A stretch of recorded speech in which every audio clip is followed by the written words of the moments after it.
Et on se retrouve en direct sur le plateau de TV Finance. La Bourse de Paris démarre sa séance et comme tous les lundis, on s'intéresse au CAC avec vous, Mathieu Serron. Bonjour. Bonjour Roselyne. Vous êtes trader et fondateur de Galileo Trading. Alors l'indice parisien a donc quitté la zone des 8000 points la semaine écoulée, mais les investisseurs se sont montrés rassurés vendredi dernier suite à une petite dégradation du marché de l'emploi américain.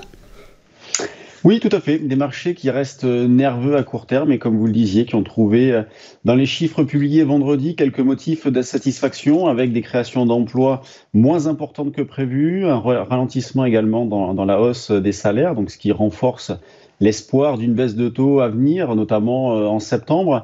À nuancer toutefois avec l'ISM des services publié dans la foulée à 16 heures avec une composante prix pays en hausse et une contraction de la composante emploi et avec un ralentissement des nouvelles commandes. Donc, voilà, ces effets-là combinés, si ce scénario-là se poursuit, on se dirige tout droit vers une période un peu de stagflation, voire pourquoi pas, et pire, une récession, ce que les marchés n'apprécieraient pas. Donc, affaire à suivre. On va surveiller une nouvelle fois les prochaines statistiques, les prochaines données économiques. Sur le fond, les marchés restent, comme je disais, nerveux à court terme, avec des tendances de fond qui, oui, reste haussière, mais on commence à avoir un petit peu de plomb dans l'aile. On voit que les marchés ont une incapacité à tenir des rebonds importants.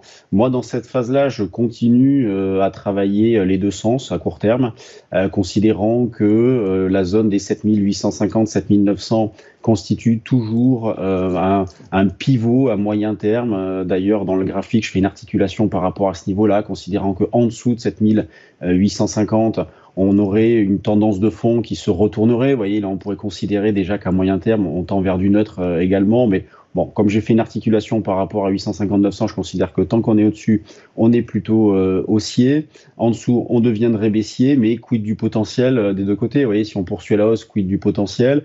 Je pense pas qu'il soit très important. Si on casse cette zone support, quid du potentiel? Je pense pas non plus qu'il soit très important. Donc, au-delà des niveaux, je pense que ce qui est important, c'est le contexte. Et il est très probable que l'hésitation se poursuive. En tout cas, moi, c'est mon scénario principal. Ce qui fait que lorsqu'on revient à proximité des 7900, considérant que nous sommes dans une zone de rebond possible, eh bien, j'achète et notamment des calls. C'est ce que j'ai fait encore la semaine dernière, des options d'achat. On a une volatilité implicite qui a bien rebaissé.